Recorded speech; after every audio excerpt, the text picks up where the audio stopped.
Hello friends, तर आता मी मामाच्या गाडीवरून जातोय. मामाच्या गाडीवरून जातोय स्टेशनला मोबाईल दाखवायला. तर ही बघा मामाची गाडी.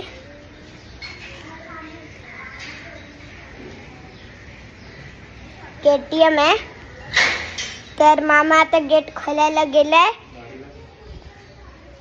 गाडी दाखवली. आता मी चाल.